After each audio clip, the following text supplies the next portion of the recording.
Biar dalam segala keadaan dalam hidup kami ya Bapa, kami tetap dapat melihat kebaikan Tuhan, rencana Tuhan, tuntunan Tuhan dalam setiap musim kehidupan kami. Bapa, pada pagi hari ini Tuhan, kami datang menundukkan diri kami, merendahkan hati kami datang ke hadapan tahta Tuhan untuk mendengarkan apa yang menjadi isi hati Tuhan yang mau dilepaskan di tengah-tengah kami. Pakai lidah bibir hamba-Mu yang sebentar akan menyampaikan kebenaran firman-Mu, biar hanya apa yang merupakan isi hati Tuhan yang dilepaskan di tengah-tengah kami. Kami berdoa, kami membuka tanah hati kami seperti tanah yang subur, supaya firman kebenaran-Mu boleh berbuah lebat dalam hidup kami dan memampukan kami untuk menjadi berkat juga dimanapun kami berada. Terima kasih, dalam nama Tuhan Yesus kami siap, kami datang dengan kerendahan hati, kami datang dengan rasa lapar dan haus. Dalam nama Tuhan Yesus kami berdoa, amin. Silakan duduk, Tuhan Yesus menyertai kita semua. Thank you praise and worship. Tentunya kita sangat diberkati. Siapkan hati Bapak Ibu Saudara untuk menerima kebenaran firman Tuhan. Dan pada hari ini tanpa panjang lebar, saya undang Ibu Pendeta Debbie Basir untuk menyampaikan firman Tuhan. Iya, shalom Bapak Ibu yang terkasih. Bagaimana kabarnya? Luar biasa ya, kita semua tentunya luar biasa. Iya, hari ini ya tentunya sesuai dengan tema dan bulan ini adalah bulan kemerdekaan. Ya, kita merayakan sebentar lagi kemerdekaan Indonesia dan kita percaya saudara bahwa ya Tuhan juga mau kita semua merdeka, katakan amin. Makanya tema firman Tuhan hari ini saya beri adalah merdeka atau mati. Siapa yang mau merdeka? Ya, kalau kita nggak memilih untuk merdeka maka pasti mati. Saudara, kita tahu bersama bahwa kemerdekaan itu diperjuangkan. Ya, dari zaman dulu Indonesia dijajah, diperjuangkan kemerdekaan itu. Sehingga di dalam perjuangan itu pun kita melihat banyak sekali korban. Ya, orang yang memperjuangkan kemerdekaan itu dengan darah, dengan nyawa. Indonesia aja berapa banyak pejuang, berapa banyak pahlawan yang gugur karena memperjuangkan kemerdekaan. Kenapa orang memperjuangkan kemerdekaan? Nggak enak tinggal dalam perbudakan. Iya Pak, iya. Tinggal dalam penjajahan itu nggak enak. Kita belajar dari bangsa Israel. Ya, mereka sempat menikmati hidup yang merdeka ketika berada di Mesir saat Yusuf menjadi perdana menteri di Mesir.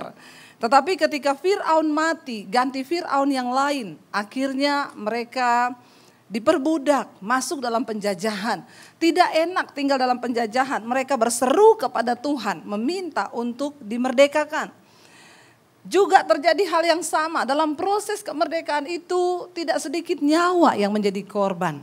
Selalu setiap kali berbicara tentang kemerdekaan selalu ada korban. Tapi kita bersyukur, kita percaya kepada Yesus untuk memperoleh kemerdekaan itu kita nggak usah berjuang lagi. Karena itu Alkitab berkata, ya barang siapa yang percaya kepada Kristus, kita dibenarkan bukan lagi karena perbuatan baik kita, karena perjuangan kita, tetapi karena kasih karunia. Itu di awal kita menerima Tuhan Yesus.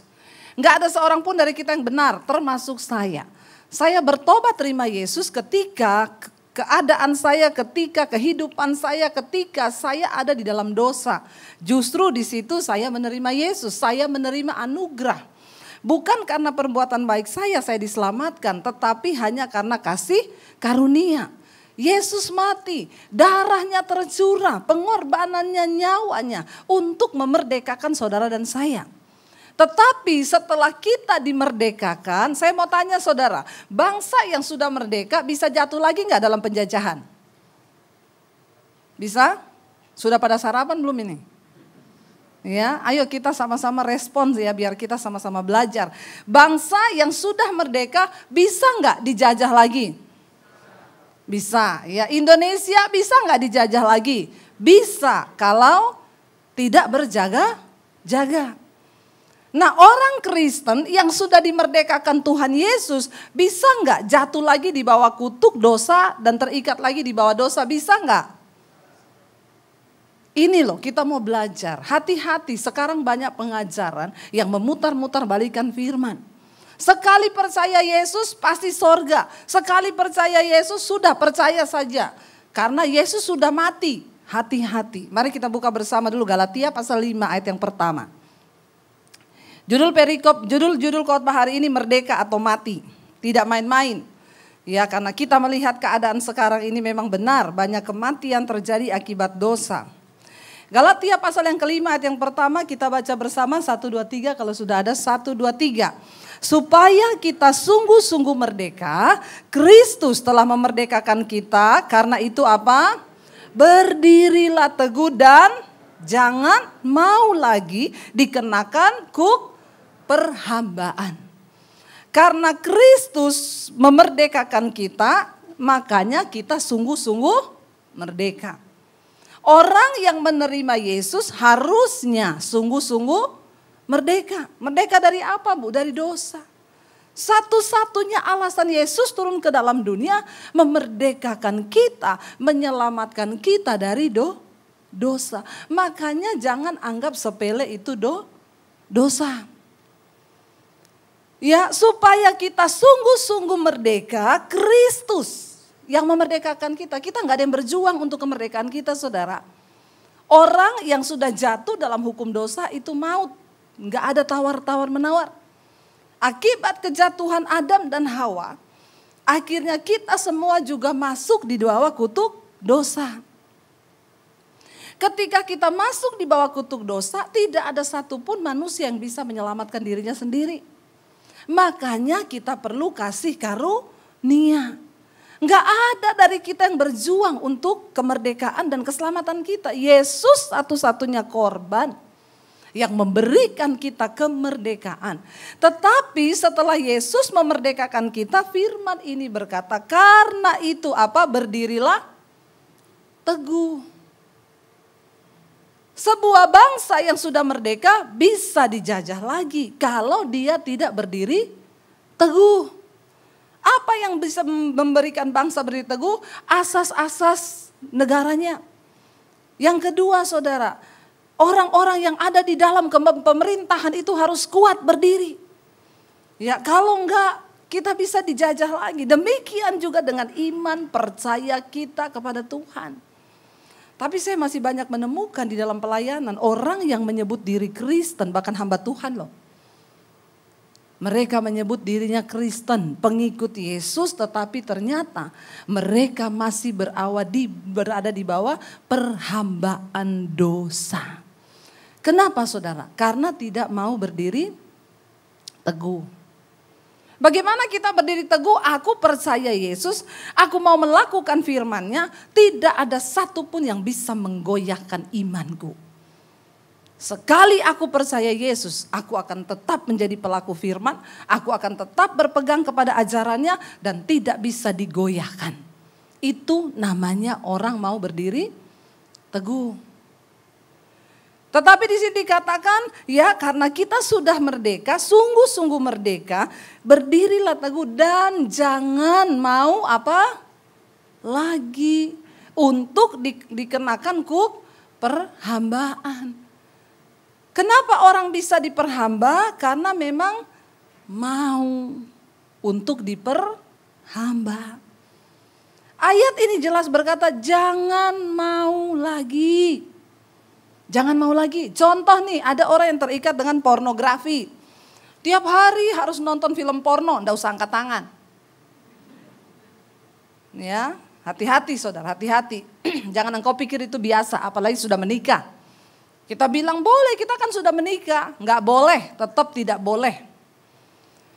Satu kali engkau nonton film porno, saya bilang sekarang, saudara ini HP sekarang ini bisa membawa kita kepada Tuhan, tapi bisa membawa kita kepada setan. Yang kenceng aminnya. Ini bisa membawa kita kepada rencana Tuhan, tapi bisa membawa kita pada rencana setan. Saya kasih contoh, saya mau bikin khotbah. Kaki Dian, saya ketik kaki Dian di Google. Saya cari search yang muncul kakinya Dian. Halo bapak-bapak. Sekarang ketika saya lihat kakinya Dian banyak di situ, saya bisa memilih. Saya mau klik yang kaki Dian benar atau kakinya nggak ada nama Dian kan di sini? Kita memilih nih. Saya pilih kaki Dian, tapi ada orang ketika dia klik kaki Dian, keluar kakinya Dian, dia coba lihat kakinya Dian. Waktu engkau klik kakinya Dian, muncul kaki-kakinya yang lain. Kakinya Susi, kakinya ini. Engkau lihat dulu nih kakinya Dian. Engkau nikmati itu, tersimpan di alam bawah sadarmu. Karena engkau mau. Jangan salahin setan terus. Kasihan setan. Memang dari dulu setan itu sudah jadi ya objek yang mau disalahkan. Contoh Adam, Hawa, ular. Waktu Tuhan bilang, kenapa kamu makan buah itu? Adam bilang, ini loh perempuan ini. Ditanya, kenapa Hawa? Hawa bilang, ular. Ditanya ular, kenapa ular? Ya, memang aku, karena sudah tidak ada yang mau disalahkan kan. Ya udah terpaksalah ular terima mentah-mentah dia yang salah. Nah manusia tuh begitu. Waktu sekali engkau lihat kakinya Dian, karena memang engkau mau. Jangan bilang setan. Engkau mau. Lalu engkau lihat besoknya yang tersimpan di alam bawah sadarmu itu kaki Dian. Dian punya kaki. Nah iblis ini mengingatkan. Iblis ini hanya mengingatkan loh. Kemarin kan kamu nonton tuh kakinya Dian. Kamu gak mau lihat kakinya Lisa, kakinya Susi. Masih banyak kaki yang lain loh. Persoalannya orang masuk dalam perhambaan itu mau atau tidak. Mau atau tidak. Ayat ini berkata, karena itu kamu harus berdiri teguh, jangan mau lagi. Tapi manusia itu kalau sudah sekali lagi, mau lagi, mau. Lalu engkau ikuti saudara.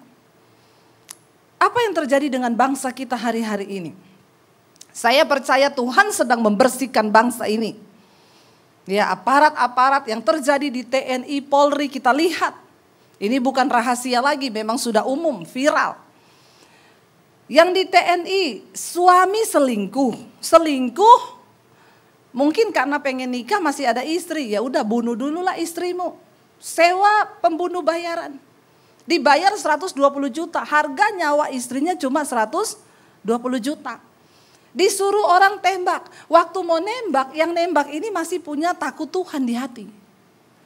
Disuruh tembak di kepala, meleset turun ke bawah karena takut Tuhan. Nih loh, makanya kita perlu berdoa supaya pemerintahan di atas bangsa ini punya roh takut Tuhan. Gak usah jadi Kristen dulu, gak usah. Punya roh takut akan Tuhan.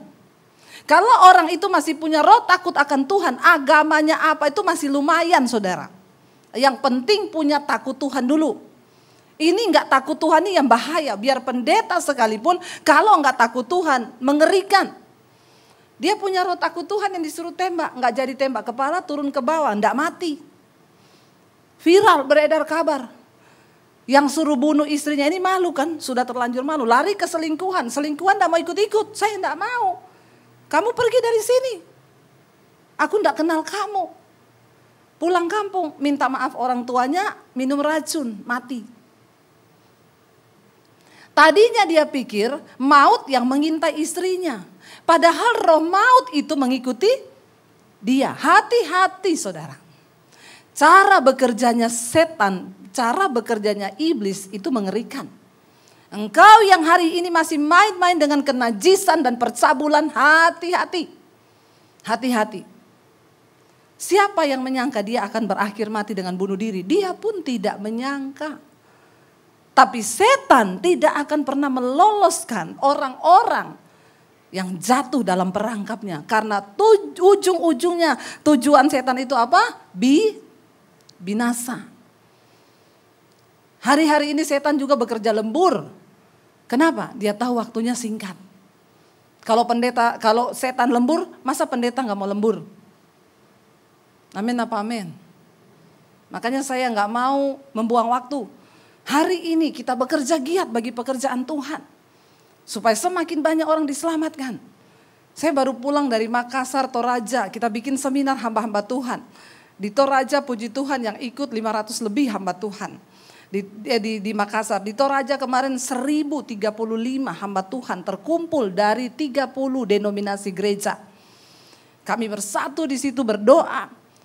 Waktu disuruh altar call maju, hamba Tuhan yang kepahitan, banyak yang lari ke depan nangis tersungkur. Bayangkan loh, hamba Tuhan terikat dengan kepahitan. Sesi yang kedua, hamba Tuhan yang terluka, hamba Tuhan yang kecewa, maju lari ke depan. Kita doakan. Hamba Tuhan yang terikat dengan kenajisan, perselingkuhan, lari maju ke depan, tersungkur di kaki Tuhan, nangis. Saudara, kenapa kami punya hati dan ini akan kami lakukan di seluruh Indonesia. Hari-hari ini, kenapa gereja mati dan tidak lagi berkuasa? KKR tidak terjadi di dalam gereja. Kebangunan rohani terjadi di luar gereja. Kita harus buka mata hari-hari ini melihat keadaan ini. Ya, bagaimana gereja bisa menjadi terang? Karena di dalam gereja sendiri sudah terlalu banyak urusan-urusan yang bukan lagi kepentingan Tuhan. Bahkan orang di gereja datang dan pergi, nggak ada perubahan. Makanya saya bilang setan tidak lagi bekerja di gereja, cuma kontrol. Lancar coy, lancar. Penuh, lanjutkan. Setan gak bekerja lagi di gereja. Karena kita sudah terlalu nyaman. Saya dan beberapa teman hamba Tuhan yang punya hati, kami bikin pergerakan itu. Pelayanan itu gak dapat duit saudara, keluar uang. Kami berkati hamba-hamba Tuhan di desa. Ya, keluar tenaga, waktu, kita harus pergi jauh-jauh. Ke depan kita punya program untuk kota Poso saudara. Kenapa? Kami melihat kota-kota di Indonesia sudah mulai dihijaukan. Karena gereja gak peduli. Orang Kristen gak peduli. Nasib bangsa ini ada di tangan gereja anak Tuhan. Kita yang berdoa menjadi terang, menjadi mercusuar. Kalau gereja sudah redup, maka mau jadi apa bangsa ini? Di tengah yang tempat terang sudah tidak ada terang. Makanya di bangsa ini, di tempat keadilan, gak ada lagi keadilan. Di tempat ada harusnya hukum, tidak ada lagi hukum yang benar. Semua yang terjadi ini cara Tuhan. Saya berdoa saudara, supaya Tuhan mulai bongkar satu persatu, terutama di pemerintahan, kedua di gereja. Biar Tuhan bongkar hamba-hamba Tuhan yang masih hidup dalam kenajisan, percabulan, mau pendeta, mau gembala, mau jemaat, ketua sinode pun biar Tuhan bongkar. Bilang amin dong. Jangan menatap saya seperti itu. Saya merasakan hati Tuhan hari-hari ini. Bagaimana akan terjadi kebangunan rohani kalau kita gereja tidur. Kita saja hidupnya masih dalam gelap. Kenapa? Karena mau lagi memperhambakan diri. Tuhan bilang, Alkitab bilang, jangan kamu mau lagi dikenakan kuk perhambaan. Engkau yang berdiri berkata, Tuhan aku kena ikatan film porno. Aku berdoa hari ini dalam nama Tuhan Yesus, aku dilepaskan. Bangun dirimu di atas dasar iman yang paling suci. Ya, berdirilah teguh di dalam kebenaran. Kalau setan datang bujuk, tolak dalam nama Yesus. Makanya Anda harus dekatkan diri dengan Tuhan. Kenapa? Orang tidak mungkin bisa ada dalam kemerdekaan yang sejati kalau hubunganmu dengan Tuhan tidak dekat. Amin. 24 jam sehari. Apa yang kau lakukan saudara? Saya tuh sekarang mengucap syukur, kemana-mana saya pergi orang ngomong, Bu terima kasih. Sekarang saya masak, pokoknya ibu temani saya. Saya nyetrika, ibu temani saya. Saya di mobil, ibu temani saya. Khotbah ibu banyak membangun hidup saya. Rohani saya, dimanapun saya berada. Sekarang kita kan bisa memilih saudara. Kebangetan kalau imanmu mati. Di mobil engkau bisa setel khotbah. Engkau tinggal pilih khotbah yang mana. Lihat, dengar khotbahnya Pak Gembala Wigan. Engkau bisa puter, engkau bisa dengar. Siapa pendeta yang mau engkau dengar? Dengar. Kasih makan manusia rohanimu supaya rohmu kuat.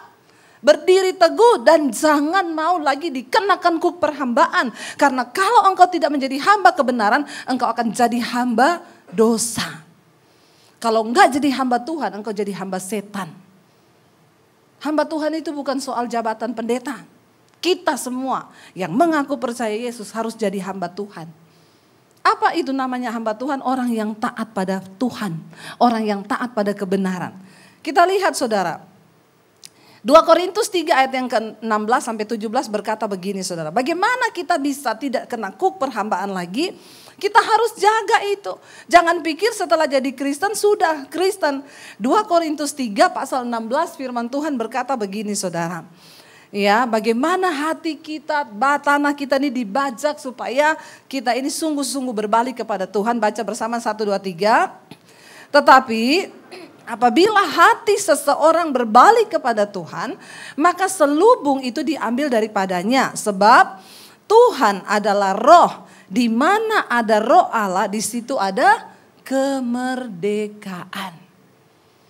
Bagaimana kita bisa hidup dalam kemerdekaan? Hatimu itu harus berbalik kepada Tuhan. Artinya bertobat. Kalau pengajaran Hyper Grace berkata kita tidak perlu bertobat. Dosa kita sudah diampuni. Dosa masa lalu, dosa sekarang, dosa akan datang.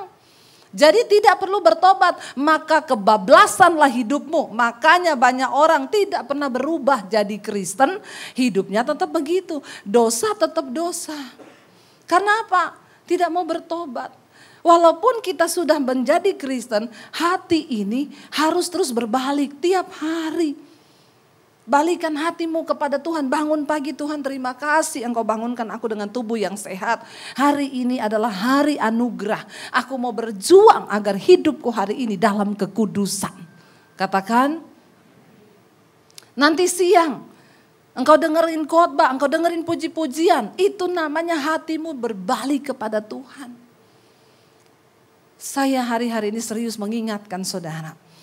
Kita ada di waktu-waktu pertempuran, jangan lengah. Setan bekerja luar biasa. Ya, yang terjadi di bangsa kita, yang satu lagi saudara, akhirnya bisa membunuh. Ya, belum terjelas ini motifnya apa, tetapi ujung-ujungnya balik ke perselingkuhan, kenajisan, percabulan. Akhirnya bisa membunuh, ya. Kenapa? Daud pun akhirnya juga jatuh dengan Batseba. Di saat semua orang lagi perang raja-raja dikatakan biasanya Daud diam di soto rumah. Lagi di soto rumah jalan-jalan sore-sore lihat ada perempuan mandi. Perempuan rambutnya panjang pirang, badannya putih, bodinya mantap, enggak usah dibayangkan. Daud lihat saudara. Persoalannya kita belajar dari kegagalan Daud. Daud itu tadinya orang yang sangat berhasil. Dia berhasil dalam ketaatan melawan Goliat. Dia berhasil memenangkan pertempuran. Dia berhasil melawan kepahitan ketika dia gak dianggap oleh keluarganya. Dia berhasil melawan kesedihan hati. Dia berhasil. Dia tanya Tuhan apa-apa, dia tanya Tuhan. Cuma satu kegagalannya. Ketika dia lihat perempuan cantik lagi mandi, dia tidak tanya Tuhan.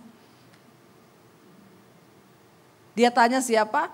Dia tanya prajuritnya, itu yang mandi siapa? Kalau dia tanya Tuhan, pasti dia tidak akan jatuh di dalam kuk perhambaan dosa. Tapi masalahnya dia tanya prajuritnya, tadi sore jam 4 ada yang mandi di situ. Coba kamu selidiki, namanya siapa? Kamar mandinya itu kira-kira dari istana saya sekian gini.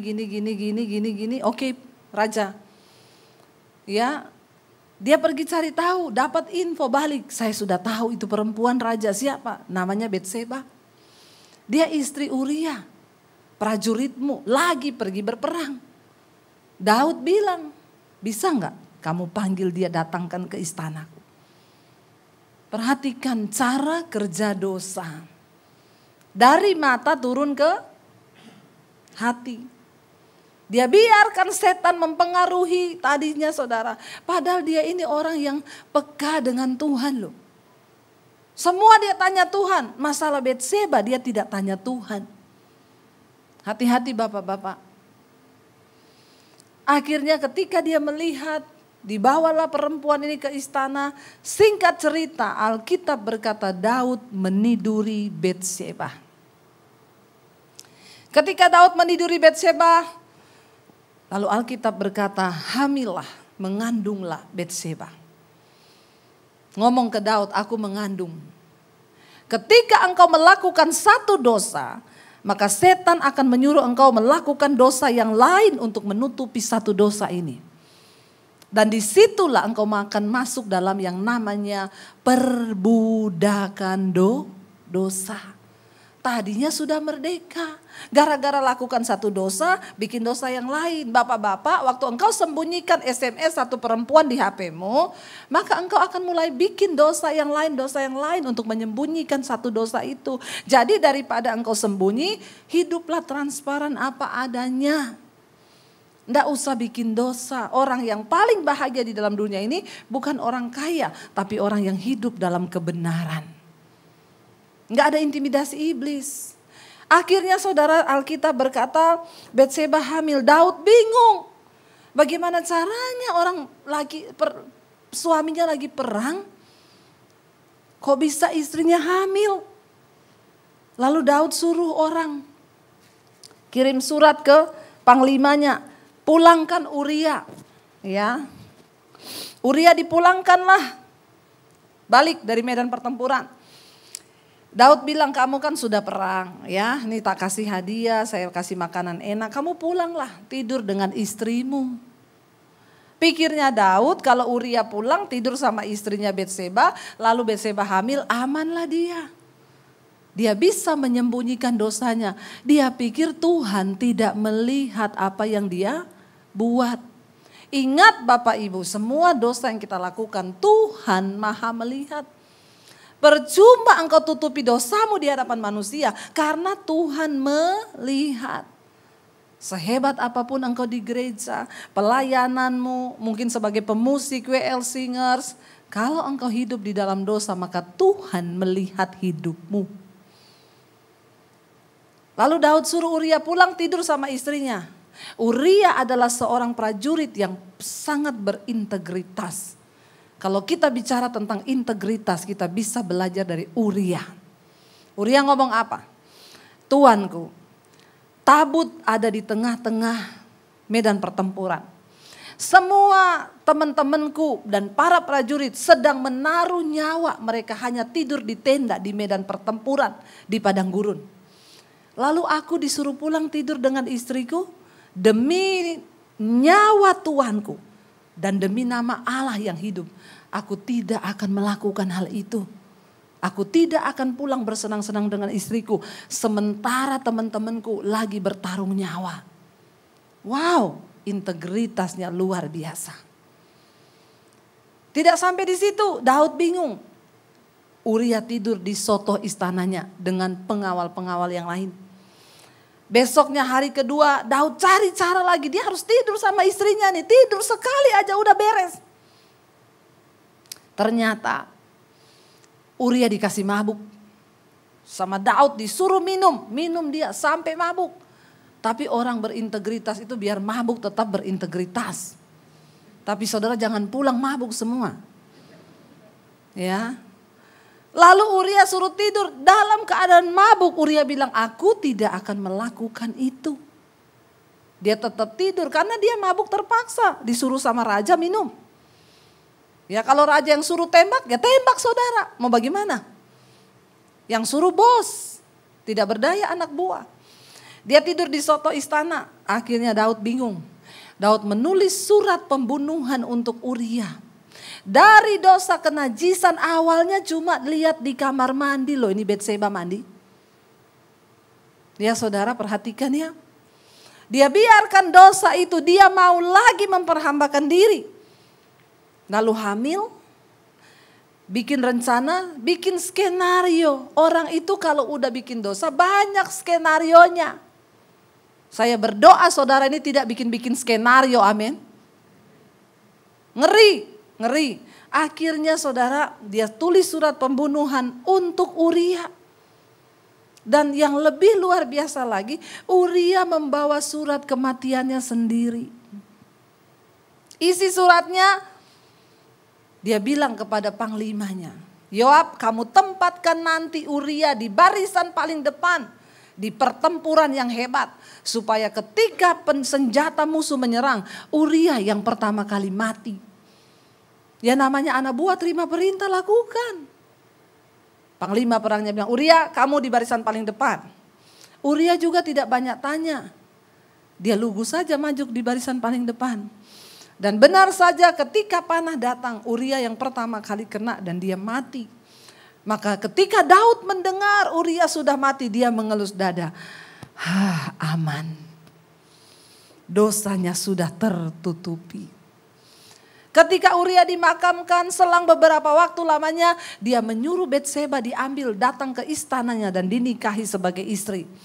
Semua orang bersorak-sorai karena pada zaman itu kalau ada perempuan yang suaminya mati di medan pertempuran dan dia sedang dalam keadaan hamil, lalu ada laki-laki mau menjadikan dia istri, itu sebagai pahlawan. Daud dianggap pahlawan menikahi istri prajuritnya yang lagi hamil ditinggal perang. Dia pikir Tuhan tidak tahu. Dia atur semua skenario. Semua kebusukan pasti akan terbongkar. Akhirnya Tuhan suruh Nabi Natan untuk menegur Daud. Di satu kota kata Nabi Natan ada 2 orang, satu kaya satu miskin. Ketika seharinya dia akan menyembelih domba, orang kaya yang punya banyak domba ini menginginkan domba orang miskin yang cuma 1 tok. Dan dia ambil domba orang miskin itu. Padahal nih dombanya cuma 1 tok. Dia kaya, dia punya banyak domba. Daud marah dan berkata, siapa orang itu? Dia pantas untuk dihukum mati. Nabi Natan bilang, kau orangnya Daud. Kau ambil istri Uria dan kau bunuh Uria di medan pertempuran. Nangis tetapi kutuk tetap terjadi. Tuhan bilang, diampuni, yes. Tapi kutuk berlaku. Mulai dari hari ini pedang tidak akan pernah berhenti dari keturunanmu. Peperangan, pedang akan terus mengikuti keturunanmu. Yang kedua, dengan matamu sendiri engkau akan melihat istri-istrimu akan diperkosa di depan matamu dan itu terjadi. Hati-hati saudara, dosa itu membawa konsekuensi dalam kehidupan kita. Konsekuensi dosa bisa ditanggung turun-temurun sama anak cucumu. Kalau engkau tidak bertobat. Jangan biarkan dirimu diperhamba lagi oleh dosa. Ketika hatimu berbalik, Tuhan adalah roh, di mana ada roh Allah, di situ ada kemerdekaan. Makanya saya kalau datang orang, Bu doakan saya, doa apa? Pelepasan Bu. Saya gak mau doakan kamu pelepasan, kamu pulang lakukan firman. Hidup dalam pertobatan, di mana ada kebenaran, di mana ada roh Allah, di situ ada kemerdekaan. Kamu gak perlu minta didoakan tumpang tangan, tumpang kaki. Niat gak kamu melakukan firman? Kalau kamu rajin melakukan firman, Yesus bilang, di mana ada kebenaran, di situ ada kemerdekaan. Masalahnya kita mau atau tidak. Lalu ayat berikutnya berkata, kita baca saudara, Galatia pasal yang ke-5 ayat 13. Galatia pasal 5 ayat yang ke-13, firman Tuhan berkata begini, saudara-saudara, baca bersama 1, 2, 3. Memang kamu telah dipanggil untuk merdeka. Tetapi janganlah kamu mempergunakan kemerdekaan itu sebagai kesempatan untuk kehidupan dalam dosa. Melainkan layanilah seorang akan yang lain oleh kasih. Kita dipanggil untuk merdeka. Untuk apa saudara? Bukan supaya engkau hidup salah mempergunakan kemerdekaan itu sebagai kesempatan untuk kehidupan di dalam dosa. Kenapa Tuhan memerdekakan saudara dan saya? Supaya engkau melayani orang-orang yang masih terikat. Layani keluargamu, layani istrimu, layani suamimu, layani anak-anakmu. Bawa mereka di dalam pertobatan. Itu yang Tuhan mau. Kita dipanggil untuk merdeka bukan untuk kita mempergunakan kesempatan kemerdekaan itu hidup dalam dosa. Maaf saudara. Buka mata kita, apalagi kalau itu pendeta. Aduh, mengerikan hari-hari ini. Jangan main-main. Ya gereja, kita harus buka mata. Perhatikan singers, worship leader, ini banyak terjadi. Ya, dan dibiarkan begitu saja. Kita menjadi lemah sehingga setan dengan mudah memperdaya. Bahkan utusan-utusan iblis dikirim masuk ke dalam gereja. Ini bukan panggung untuk entertain, ini mimbar, ini mesbah. Mesbah. Hormati kekudusan Tuhan. Kenapa saudara? Ya, dimulai dari gereja. Amsal 14 ayat 34 berkata, kebenaran itu akan meninggikan derajat bangsa, tetapi dosa itu menjadi noda bagi bangsa. Kalau gereja yang harusnya menjadi tempat kebenaran saja sudah dosa semua di dalamnya, bagaimana derajat bangsa ini akan terangkat? Kita perlu menangis di hadapan Tuhan. Yang terakhir saudara, kita buka bersama 2 Petrus pasal yang kedua ayat 19 sampai ayat yang ke-22. 2 Petrus pasal 2 ayat 19 sampai ayat 22. Supaya kita mengerti jangan mau diperhambakan lagi dengan dosa saudara. Jangan masuk dalam doktrin tentang kasih karunia yang berlebihan. Ya, bahwa kita bisa berdosa, engkau sudah gak usah takut lagi bikin dosa. 2 Petrus 2 ayat 19 berkata, kita baca bersama 1, 2, 3. Mereka menjanjikan kemerdekaan kepada orang lain, padahal mereka sendiri adalah hamba-hamba kebinasaan. Karena siapa yang dikalahkan orang, ia adalah hamba orang itu. Sekarang banyak pengajar-pengajar menjanjikan, pendeta-pendeta menjanjikan kemerdekaan kepada jemaat, padahal dia sendiri adalah hamba kebinasaan. Karena barang siapa yang dikalahkan oleh satu dosa, maka engkau adalah hamba dosa itu. Kalau engkau terikat dengan apapun, engkau hamba. Ayat yang berikutnya berkata, sebab apa? Jika mereka oleh apa? Oleh pengenalan mereka akan Tuhan dan Juru Selamat kita Yesus Kristus telah melepaskan diri dari kecemaran-kecemaran dunia. Tetapi apa? Terlibat lagi di dalamnya, maka akhirnya keadaan mereka lebih buruk daripada yang semula. Lalu yang berikutnya berkata, karena itu bagi mereka adalah lebih baik jika mereka tidak pernah mengenal jalan kebenaran daripada mengenalnya, tetapi kemudian berbalik dari perintah kudus yang disampaikan kepada mereka. Bagi mereka cocok apa yang dikatakan peribahasa yang benar ini apa? Anjing kembali lagi ke muntahnya dan babi yang mandi kembali dalam kubangannya. Perhatikan ayat ini baik-baik. Lebih baik engkau tidak pernah mengenal jalan kebenaran daripada engkau sudah mengenal dan dengan sengaja engkau berbalik lagi kepada kebinasaan, memperhambakan diri lagi kepada dosa. Ayat ini keras berkata, lebih baik dia orang itu tidak pernah mengenal jalan kebenaran daripada mengenalnya tapi kemudian berbalik dari perintah kudus yang disampaikan kepada mereka. Makanya sekarang lebih gampang layani orang yang memang bukan Kristen, tapi dia menemukan jalan kebenaran, dia menyerahkan hidup itu lebih gampang. Ya, karena memang dia belum pernah tahu.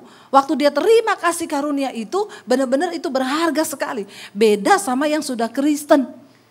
Dari kecil, waktu lahir udah ceprot, haleluya. Udah tahu tentang kekudusan, tahu tentang kebenaran. Tapi terlibat lagi di dalamnya, punya 1001 macam ayat dia. Saya ketemu seorang pelayan Tuhan. Dan dia bilang begini sama saya, gereja itu kejam Bu. Kenapa? Yesus saja duduk sama pelacur loh. Yesus bersahabat dengan pelacur. Gereja, orang bikin dosa udah gak boleh pelayanan naik mimbar. Saya bilang kamu jangan putar balik ayat. Maaf ya saya bilang. Itu pelacur yang datang sama Yesus, dia pelacur, ketemu Yesus dia berubah, dia bertobat. Kalau kamu sudah di atas mimbar diterima oleh kasih karunia tapi kembali melacurkan diri, kamu sama dengan anjing yang kembali kepada muntahnya. Saran saya, kamu jangan dulu naik mimbar, bertobat, berdiam diri. Dia jawabnya apa? Terus saya dapat uang dari mana kalau nggak naik mimbar? Ngeri kalau mimbar dijadikan tempat pencaharian. Makanya orang gak kudus, orang habis bersinah naik di atas mimbar, mereka biasa aja. Kenapa? Karena pengajaran-pengajaran tentang kekudusan hampir hilang di gereja. Makanya gak jemaat, gak pendeta menikmati dosa dalam kekotoran. Ini menjadi noda bagi bangsa saudara. Saya berdoa, ya semoga khotbah yang pedas ini tidak membuat saudara jerah. Tapi kalau saya tuh sekarang gak peduli mau ditutup pintu pelayanan saya, gereja gak mau undang karena keras, ya silakan. Saya sekarang punya YouTube untuk berkoar-koar. Gak ada yang bisa tutup pelayanan saya. biar jemaat dibangkitkan. Tapi bersyukur gereja di tempat ini masih mau undang saya ya Pak ya. Berarti gembala saudara juga pedes. Tapi mungkin levelnya masih rendah, ditambah lagi Pak. Ya, biar sampai level yang paling tinggi Pak. Jemaat tuh harus makan pedes. Sudah cukup saudara, gereja di Nina Bobo kan.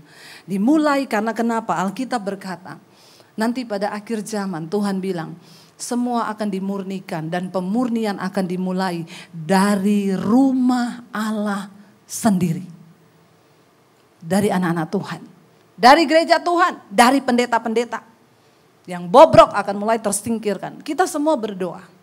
Saya hari ini terus berdoa, Tuhan bongkar Tuhan kebobrokan di dalam gereja. Supaya umat Tuhan boleh bertumbuh dalam kebenaran. Supaya bangsa kita bertobat, mengalami pemulihan. Ada orang-orang benar. Apa yang menjadi alasan Tuhan? Ada 60 negara yang terancam masuk dalam krisis yang besar. 20 negara sudah terjadi saudara. 320 juta penduduk di dunia hari ini tidak makan. Ini berdasarkan apa yang Jokowi sampaikan. Kita terus berdoa. Apa yang menjadi alasan Tuhan membela sebuah bangsa? Kalau masih ada orang benar di dalamnya. Yang mau berdoa dan berseru kepada Tuhan. Tuhan akan membela sebuah bangsa kalau ada orang benar di dalamnya.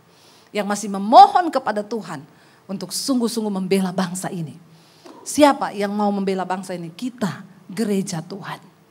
Nah kalau gereja sudah bobrok, bagaimana kita bisa berdiri? Ingat Sodom dan Gomora. Abraham bilang, jangan dibinasakan Tuhan. Kalau ada 50 orang benar, oke, enggak ada. 40, enggak ada. 30, enggak ada. 20, tidak ada. 10. Kalau ada 10 orang benar di Sodom dan Gomora, aku tidak akan membinasakan bangsa itu. Bayangkan 10 orang benar di antara penduduk yang begitu banyak. Tidak ditemukan orang benar. Kita berdoa supaya semakin banyak orang yang mau berdiri dalam kebenaran, dalam keteguhan. Saya undang para imam musik maju ke depan. Untuk mau sungguh-sungguh berdiri teguh, tidak mau lagi dikenakan kuk perhambaan dosa. Mari kita bangkit berdiri bersama, kita mau katakan, ku telah mati dan tinggalkan cara hidup kami yang lama Tuhan. Kami mau sungguh-sungguh berdiri dalam kebenaran-Mu. Karena kami telah ditebus, harganya lunas dibayar.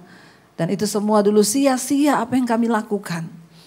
Kami mau berdiri dalam kebenaran bersama dengan Tuhan hari-hari ini. Bersyukur untuk kemerdekaan yang sudah Tuhan beri. Minta kepada Tuhan untuk kita sungguh-sungguh dimerdekakan. Dari hukum dosa, dari hukum maut, menghormati kemerdekaan yang Yesus berikan. Katakan pada Tuhan, kami mau menghormati kematian-Mu Tuhan Yesus, yang memberikan kami kemerdekaan. Ku telah mati dan tinggalkan cara hidup kami yang lama. Cara hidupku yang lama. Karena semua itu sia-sia Tuhan. Semuanya sia-sia dan tak berarti lagi hidup ini. Kami letakkan di atas mezbah.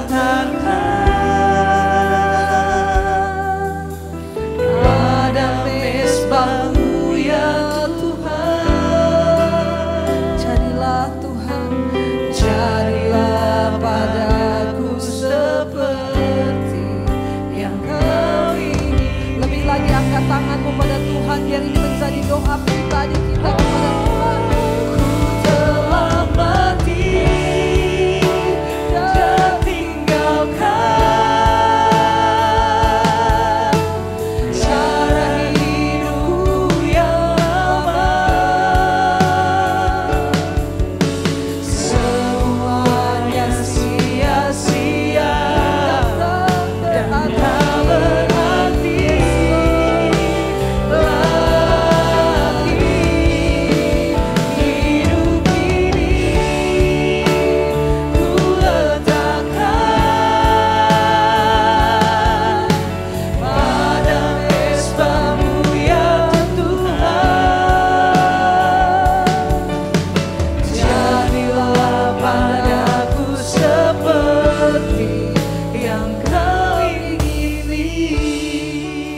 musik saja. Mari kita tutup mata dalam hadirat Tuhan, saudara.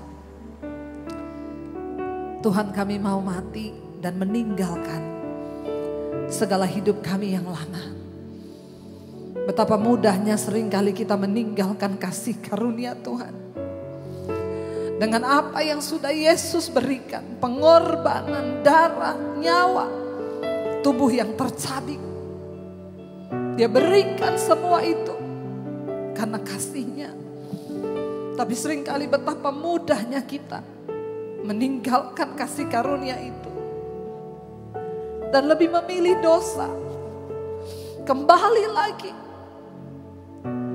kepada hidup yang lama. Datang pada Tuhan hari ini, saudara. Dan katakan, Tuhan, kami mau menghormati pengorbanan-Mu. Kami mau menghormati kekudusan-Mu. Sebab kami tahu daging tidak mungkin mendapat bagian di dalam kerajaan Allah. Segala percabulan, kenajisan, kepahitan, amarah, kebencian, semua dosa-dosa ini tidak mendapat tempat di dalam kerajaan Kristus. Kami berdoa, Tuhan, kembalikan kami, bahwa kami kembali masuk dalam hadirat-Mu. Materaikan kami di dalam hati-Mu, Tuhan. Di tengah-tengah perjuangan hidup, melawan semua arus dunia. Biar gereja dikuduskan. Biar kami berdiri dalam kekudusan. Itulah yang akan menjadi kekuatan kami. Berdiri teguh dan tidak lagi menyerahkan hidup di dalam perhambaan dosa. Saudara yang datang suami istri, saudara boleh bergandengan tangan. Bapak hamba berdoa. Suami istri bergandengan tangan. Tuhan, kami ada tanggung jawab membawa anak-anak kami kepada Tuhan. Karena itu kami berdoa sebagai suami istri, sebagai orang tua. Mampukan kami menjadi teladan di dalam kekudusan hidup kami, di dalam karakter kami. Segala pertikaian, amarah, kepahitan kami buang dari kehidupan rumah tangga kami. Biar kami dan seisi rumah kami diselamatkan. Tidak ada yang tertinggal ketika Tuhan datang satu saat nanti. Ketika nama kami dipanggil, anak-anak kami juga ada bersama-sama Tuhan. Kami tidak ingin gagal sebagai orang tua. Kami ingin membawa seluruh keluarga kami masuk dalam perkenanan Tuhan. Berkati Bapa, tarik kami untuk datang kepada kasih karunia-Mu yang memampukan kami untuk sungguh-sungguh hidup di dalam kebenaran Tuhan. Ku telah mati dan tinggalkan cara hidupku yang lama. Semuanya sia-sia dan tak berarti lagi. Hidup ini ku letakkan pada mezbah-Mu ya Tuhan. Jadilah padaku seperti yang Kau ingini. Terima kasih buat kebenaran firman-Mu pada pagi hari ini ya Bapa. Firman-Mu yang lebih tajam dari pedang yang bermata dua, yang memisahkan tulang dan sumsum kami. Kami berdoa supaya firman-Mu masuk sampai ke dalam roh kami. Dan biar pagi hari ini Tuhan, siang hari ini, kami boleh diingatkan dan disegarkan. Kalau ada di antara kami yang masih terikat, kami mau berbalik kepada Tuhan, supaya segala ikatan itu dilepaskan, dipatahkan dalam nama Tuhan Yesus. Biar kami semua boleh hidup dalam kebenaran. Pakai hamba-Mu, Ibu Pendeta Debbie Basir, yang telah menyampaikan kebenaran firman-Mu yang telah menguatkan kami semua. Biar kiranya beliau boleh terus memberitakan firman Tuhan, boleh terus menyampaikan suara kenabian untuk bangsa ini. Terima kasih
Tuhan. memberkati dan melindungi engkau.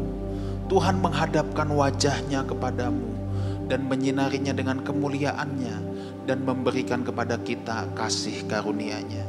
Kiranya diberkati Tuhan anak cucumu, diberkati Tuhan keluarga dan keturunanmu, diberkati Tuhan buah tanganmu, diberkati Tuhan bisnis usaha pekerjaanmu, diberkati Tuhan keluar masukmu, diberkati Tuhan kesehatanmu.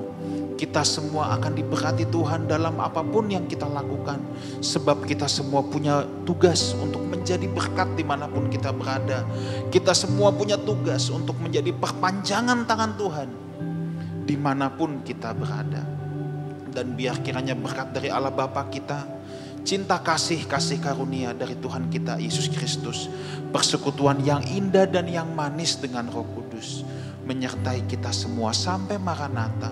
Tuhan Yesus datang untuk yang kedua kalinya, menjemput umatnya yang hidup sepadanan dengan kebenaran Injilnya. Sama-sama kita katakan amin. Happy Sunday, God bless you all.